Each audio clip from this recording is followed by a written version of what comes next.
Amyuka omubaka wa Pulezidenti Mukono yabadde agenze okuggulawo egimu ku mirimu gya gavumenti egikoleddwa mu disitulikiti y'e Mukono mu ggombolola okuli Ntenjeru, Mpaata n'Empunge ku nsimbi ezaweebwa bbanka y'ensi yonna.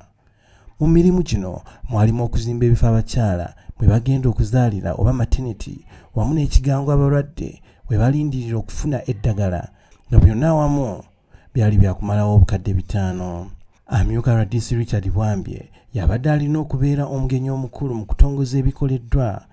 Wabula ono olutuuse agambye nga bw'atagenda kuggulawo kigango kino kubanga waliwo ekibulako oluvannyuma lw'okwetegereza n'alaba nga tekirimu mpagi.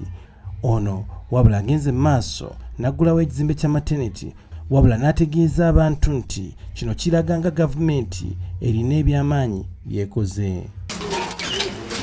Gavumenti eya wakati ate ne ku disitulikiti y'e Mukono nja okutongoza ekizimbe kino.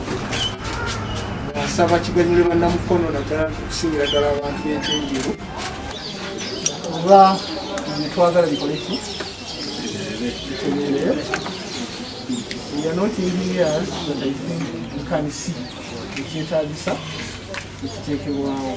Bo abamu ku balwadde be tusanze ku ddwaliro lino bategeezezza RDC nga bwe balina obwetaavu obw'okubafunira ambulance ku ddwaliro lino kubanga likola ku bantu bangi. Ebizibu bye tulina kyennyongera okwogerako tetulina ambulance kubanga ambulance wetaba mu kitundu nga kino tuba n'obuzibu bungi ate nga abantu bayinza okuva ku kizinga n'atuuka wano nga naffe twalyagadde okumwongerayo naye nga tetulina ntambula. Oluvannyuma RDC ng'ali wamu ne ssentebe wa disitulikiti y'e Mukono Andrew Ssenyonga beeyongeddeyo mu ggombolo y'e Mpaata ne baggulawo ekizimbe ky'ebibiina 2 ne ofiisi awamu n'ennyumba z'abasomesa ku ssomero lya St. Joseph Sozi.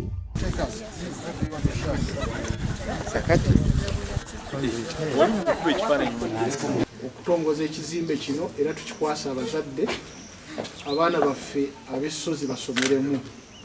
Tubasaba mukikuume bulungi era mukirabirire kireme kwonooneka kuba kigenzeeko ensimbi za gavumenti nyingi. Yakulira okulondoola omutindo gw'amasomero mu disitulikiti y'e Mukono Anita Mbabazi ayogedde ku kusoomoozebwa kwe basanga naddala amasomero ga gavumenti agabeera mu mbeera embi wamu n'obutamala. In most of our government schools we lack enough classrooms, and those which are in existence, they are in poor condition. Bakwasa ebizimbe bino mmwe ng'abazadde baakuno mubikuume mubirabirire bulungi nga bw'olabirira ewuwaawaki awaka kubanga byammwe.